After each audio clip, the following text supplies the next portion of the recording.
સર્વને જય મા બોસલોના, જય કષ્ટભંજન દેવ. બસ થોડાક જ દિવસમાં ગુજરાત સ્થાપના દિવસ આવી રહ્યો છે. 1 મે 1960ના રોજ આપણું ગુજરાત રાજ્ય છે તેનું પ્રારંભ થયો, તેનું પ્રાગટ્ય થયું. બહુ સારી આખી કહાની બહુ સારી છે. આપણા ગુજરાત કેવી રીતે બન્યું, ગુજરાત આંદોલન શું હતું, બહુ વિચારવા જેવી વાત છે. ને એની પાસેથી આપણે એક નાનકડો સંદેશો બહુ સરસ મળે છે. જ્યારે આપણું ભારત દેશ છે તે આઝાદ થયું, તેના પછી સૌથી મોટી ચુનૌતી એક જ હતી કે આપણે એ ભારતને ભેગું કેવી રીતે કરશું, ભારત ગઠન કેવી રીતે કરશું. બહુ અઘરી વસ્તુ હતી.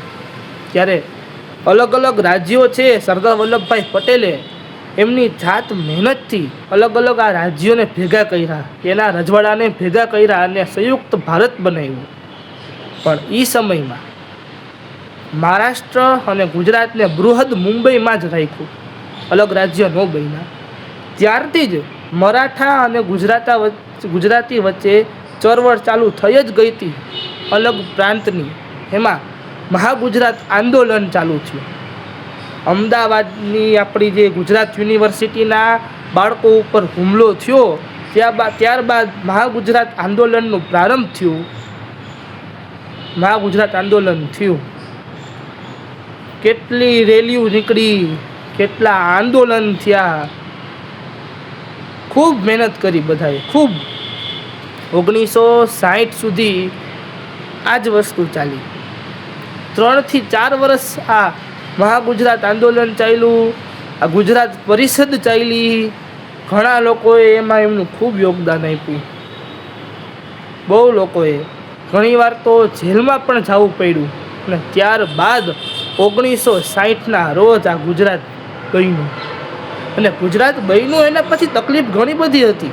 સૌરાષ્ટ્ર, કચ્છ, ઉત્તર ગુજરાત, દક્ષિણ ગુજરાતને ભેગું કરવાનું સૌથી મોટો ચેલેન્જ હતો.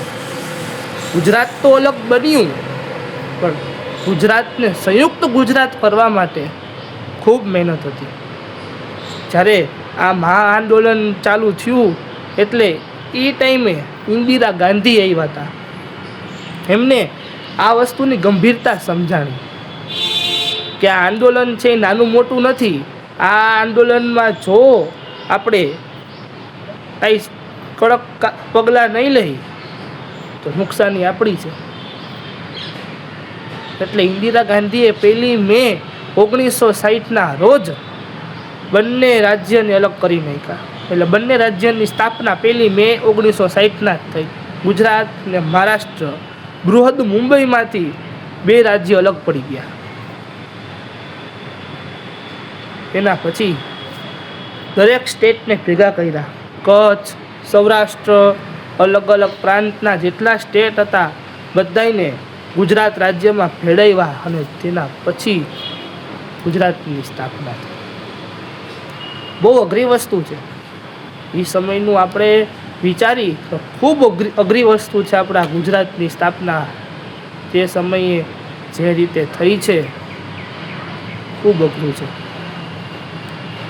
તો આપણે બધા આ જ દિવસની યાદીમાં 1 મે, દર વખતે આ 1 મે એ એક ખાલી દિવસ નથી, આપણા દરેક ગુજરાતીનો જન્મદિવસ છે. દરેક ગુજરાતીનો ગૌરવપૂર્વક આપણે કહી શકીએ કે અમારું ગુજરાત આ દિવસે બન્યું હતું, એવી રીતે કહેવાનો એક દિવસ છે. અને દરેકે આ વાત કરવી જ જોઈએ. મને ગર્વ છે કે હું ગુજરાતી છું. વિશ્વનું કોઈ પણ એવું દેશ નહીં હોય કે જ્યાં આપણા ગુજરાતી નહીં વસતા હોય. આપણા માટે ગૌરવભેરા વાત છે. તો અમારા દરેક ભાઈબંધુઓ જેટલા પણ ગુજરાતી છે તે બધાને ગુજરાત સ્થાપના દિવસે બસ એકવાર આપણી આ જન્મભૂમિ, એકવાર આપણી ધરતી સામે ઊભા રહીને એકવાર આ વાક્ય બોલવું જ જોઈએ કે મને ગર્વ છે કે હું ગુજરાતી છું. જય જય ગરવી ગુજરાત.